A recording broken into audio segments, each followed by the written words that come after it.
बिस्मिल्लाहिर्रहमानिर्रहीम बिस्मिल्लाहिर्रहमानिर्रहीम। दोस्तों, जैसे कि आज हम ग्रामर स्टार्ट करने वाले हैं, तो सबसे पहले हम बेसिक से पढ़ेंगे और आज हमारा पहला पीरियड है ग्रामर का, और उसके बाद टेंसेस भी सीखेंगे इंशाअल्लाह, वोकैब भी होगी। और ग्रामर पहले तो बेसिक सीख लें और जल्दी जल्दी हम अपने कोर्स को बढ़ाएंगे, इंशाअल्लाह लैंग्वेज तक ले जाएंगे। तो सबसे पहले हमें पता होना चाहिए कि ग्रामर है क्या। ग्रामर हम किसे कहते हैं। बेसिक से पढ़ा रहा हूँ, कोशिश कर रहा हूँ कि आपको ठीक समझाऊँ। अगर कोई बात समझ में ना आए तो आप कमेंट बॉक्स में सवाल भी कर सकते हैं, तो कोई भी सवाल आप करें हम आपको जवाब देंगे इंशाअल्लाह। तो पहले हम सिंपल डेफिनेशन देखेंगे। ग्रामर की डेफिनेशन क्या है। Rules and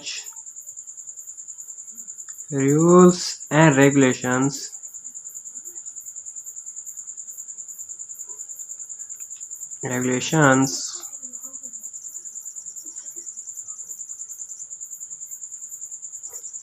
by which any language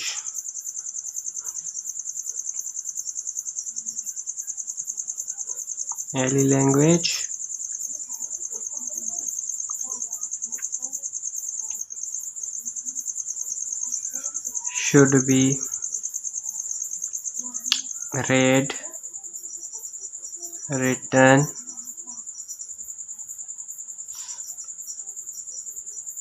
and spoken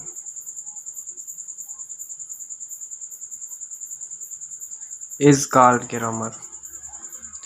Such rules and regulations by which any language should be read, written and spoken is called grammar. ये कह रहा है कि ऐसे कायदे और कवानीन जिसके ज़रिए कोई भी ज़बान पढ़ी जाए, लिखी जाए और बोली जाए, किसी भी कायदे और कानून के तहत, हम उसे ग्रामर कहते हैं। ग्रामर की जो लफ्ज़ी माना होती है ना, वो कभी कभी व्याह करना, डिक्शनरीज में आती है व्याह करना या विद्या करना।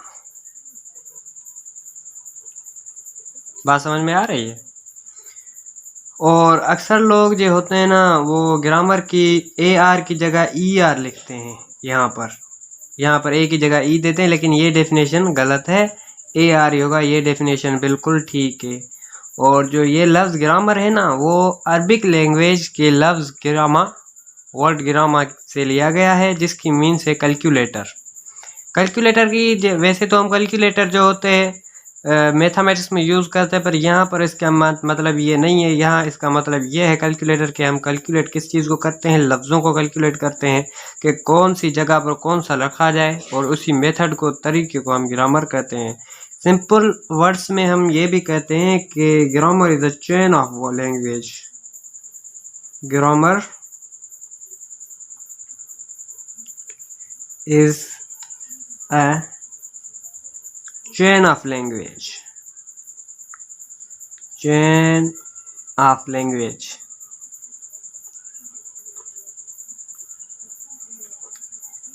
ये किस तरह चेन है लैंग्वेज की, जैसे कि आप देख सकते हैं। ये देखो, जैसे एक कोई चेन होती है और उसकी आपस में ये जो रिंग्स होती हैं जुड़ी हुई होती हैं आपस में, इसी तरह लैंग्वेज से भी ग्रामर जो होती है ना, जुड़ी हुई होती है आपस में। कोई भी लैंग्वेज जो जिसमें ग्रामर ना हो तो वो लैंग्वेज यहाँ तो हो नहीं सकती। पहली बात, अगर होगी तो फिर मतलब कि किसी रूल के तहत नहीं होगी, किसी भी रेगुलेशंस के तहत नहीं होगी। इसीलिए यह बात भी समझने वाली है कि यहाँ पर हमने थर्ड फॉर्म क्यों यूज़ किए हुए हैं, स्पोकन। अगर यहाँ पर हम स्पीकिंगली लिखते तो फिर क्या ठीक था, स्पीकिंगली बोली जाए, मीनिंग तो बनती है। फिर क्या ये यहाँ पर ठीक था, स्पीकिंगली हम यहाँ पर लगा देते, तो ये बिल्कुल ठीक नहीं था। क्यों नहीं था? क्योंकि ये आप देख सकते हैं कि ये थर्ड फॉर्म यूज़ किया हुआ है। ये थर्ड फॉर्म क्यों यूज़ किया है, ये बात है क्योंकि ये है पैसिव फॉर्म में, ये एक्टिव फॉर्म में नहीं है, ये पैसिव फॉर्म में। हम इंशाल्लाह एक्टिव पैसिव सीखेंगे आगे।